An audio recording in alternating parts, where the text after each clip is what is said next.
Hey,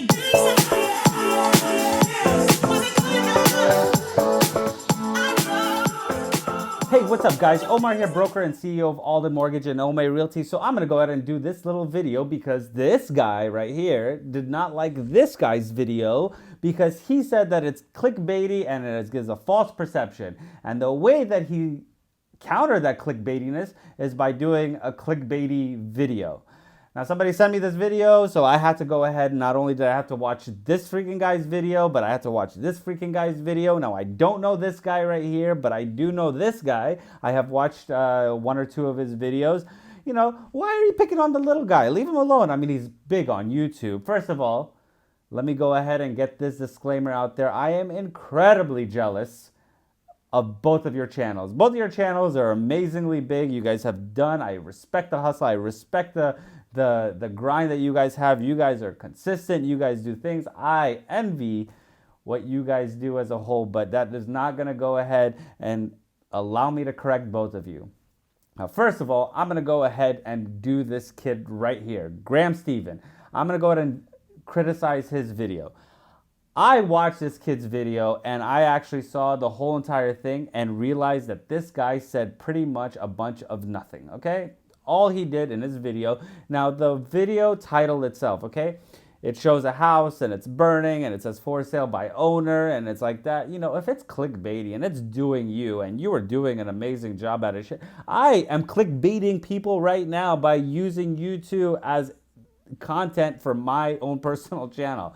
If you could clickbait, you watching it, you would do the same exact thing. Clickbaitiness is just, it's the nature of this whole entire thing. I mean, hell, we're not making YouTube for, I don't know, just for the fun of it. We're making it because you have a final outcome of exactly what you want to do. But now that I got that out of the way, now this kid Graham Stephan, as the most part, he regurgitated a bunch of information, which majority of us all do, right? Every single one of us. This guy, this CPA tax guy, and then a real estate agent. Now, I'm not a CPA guy, and I am not a real estate agent. I am the guy above the real estate agent. I'm the guy who employs real estate agents. I am a real estate and mortgage broker. I am up here, and then they are down here. Did I just make myself seem way more than I should? Well, whatever, okay? So, this kid is a real estate agent. From what I know, I literally took 20, 30 minutes out of my day to kind of research these two guys.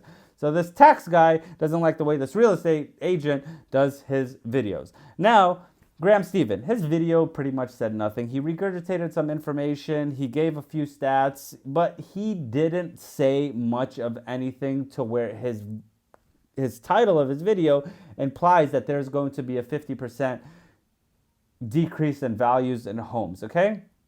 But I am going to give you a little backdrop to what the CPA guy or this tax guy, whatever he is. He's a tax guy. At least that's what I got from the name of his channel.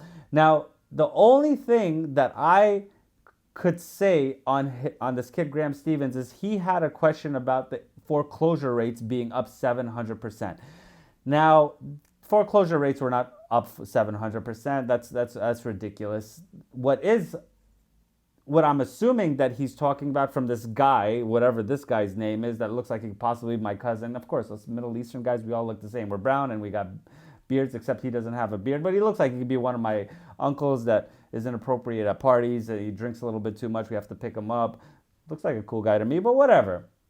He said that foreclosure rates were up 700%.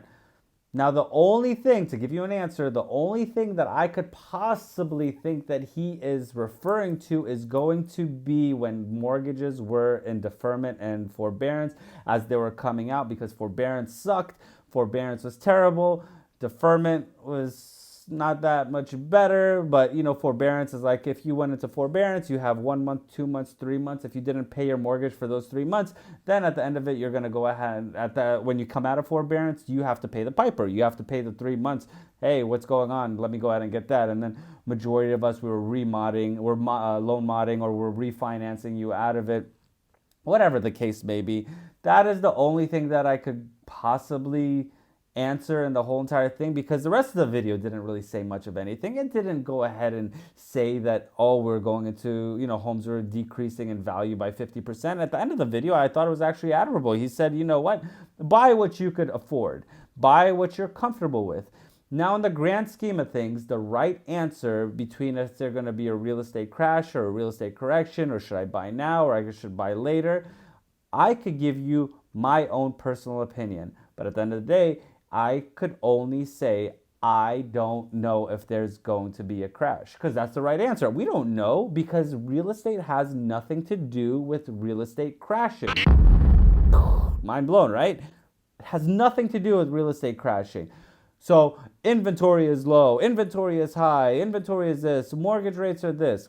That all has a thing, and I will explain to you later on exactly what we look at, because what majority of them do is they go onto these major websites, these analytics companies, and they'll go ahead and look at exactly what they compile numbers. Now, one of them sourced Morgan Stanley, one of them sourced Redfin, one of them sourced, I don't know, whatever source that you might have.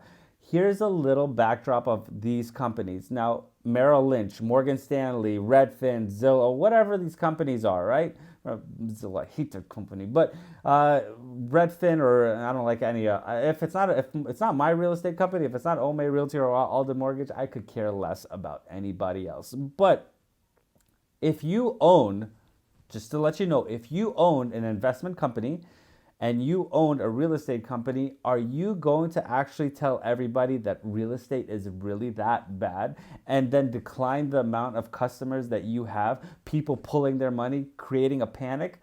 No, man, of course not. Nobody's going to do any of that. So now that I told you that, I will tell you exactly the analytics that we go through as a mortgage broker, as a real estate broker, what we actually look at towards the end of this video. But now I'm going to go ahead and criticize this other guy, because I really didn't have much to say. I mean, there's really nothing to criticize. And if you want to watch both of their videos, I'll link them down here. You could take a look at it. You could tell me what you think of it. But this other guy, first of all, he said, this home with this house burning, of course it's going to be for sale by owner. No real estate agent will ever take that listing. Dude, what are you talking about? What are you saying?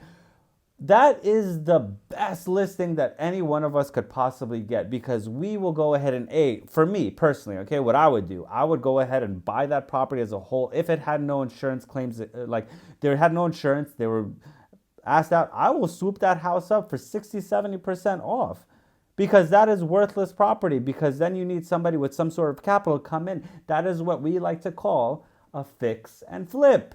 I'm sure you guys all heard of it. If you haven't, Google it, you'll figure it out. And he'll say, of course, it is for sale by owner, because no credible real estate agent will take it. Come on, dude.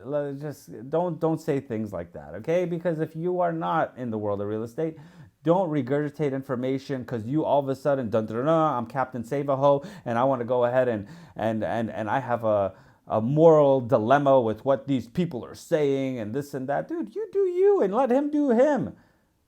Just because you have an audience doesn't mean that majority of people, nobody's going to listen to either one of you and take your word as gold, okay? You are a CPA and he's a real estate agent. What are you going to do with either one of you?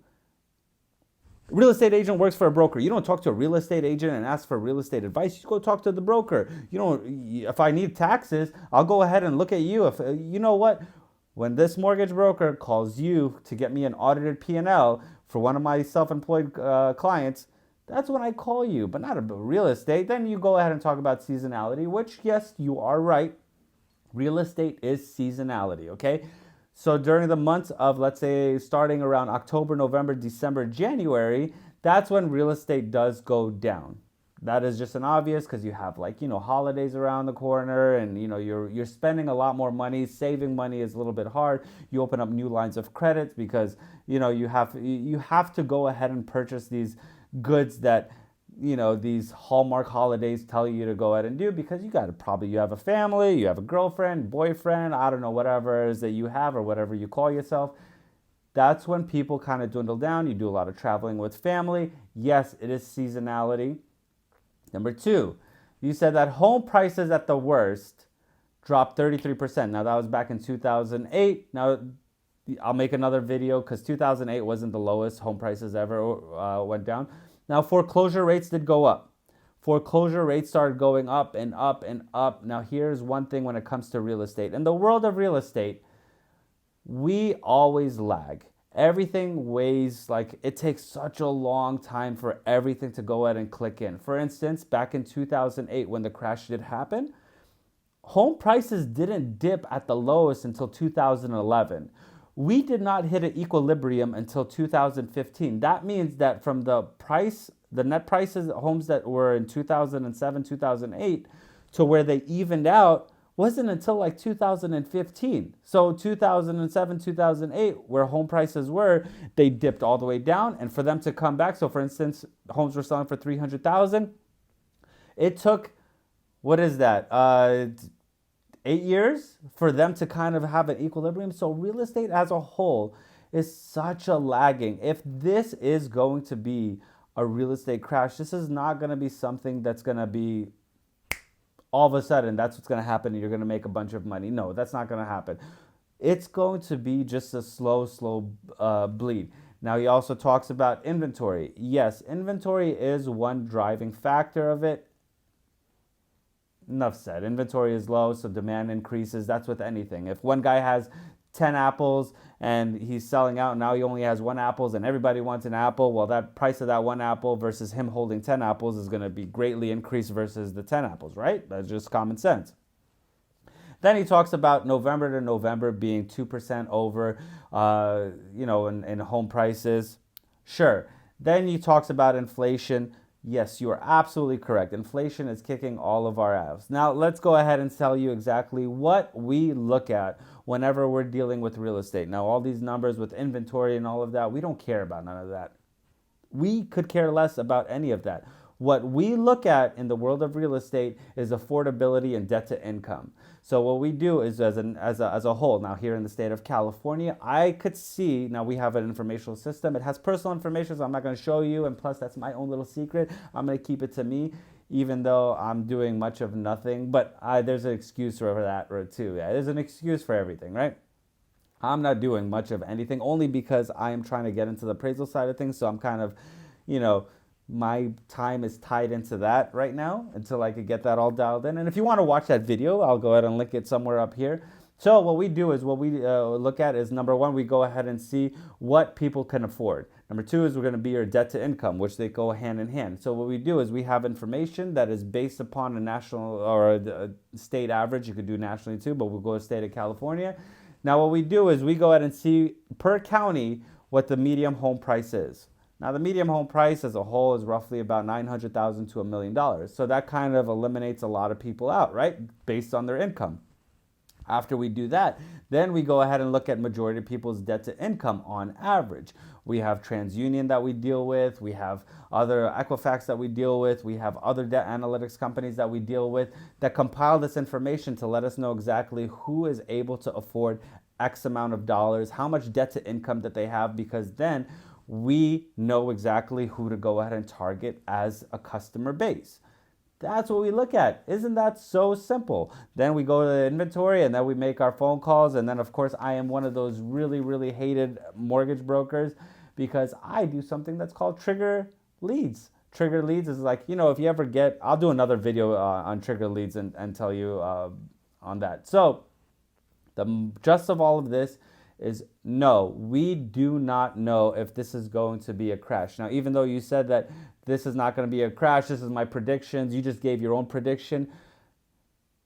Your prediction was 10 to 15% decline.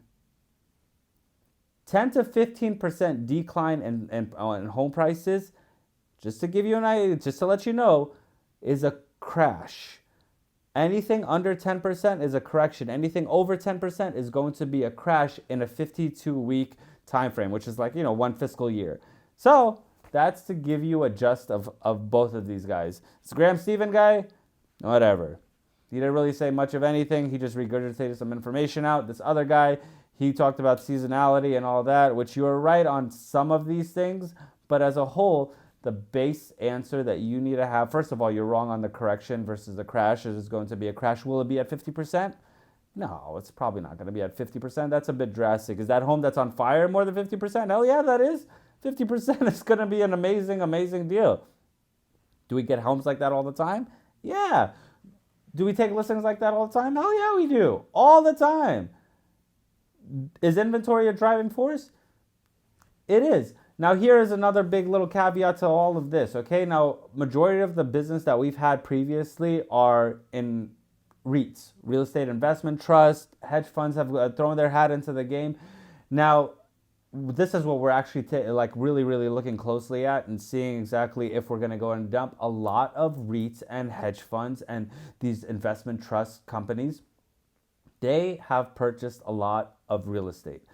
They have purchased a lot of single family homes. They didn't go into the investment side. Now, that means that their investment portfolio, right? If you're looking at their investment portfolio, that their investment portfolio is going to be heavily into real estate, which is not. None of them really are unless you're a real estate investment trust. But in a hedge funds, if you're like 13 to 15% in real estate and home prices as a whole drop below the threshold that they're comfortable, will they dump all the properties that they hold and create kind of like this inventory influx? That's what we're looking at.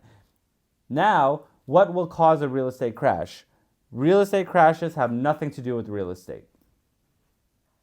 Nothing to do with real estate. Real estate crashes only happen because of the market, which is called the stock market. If the stock market takes a dump, that means companies hurt.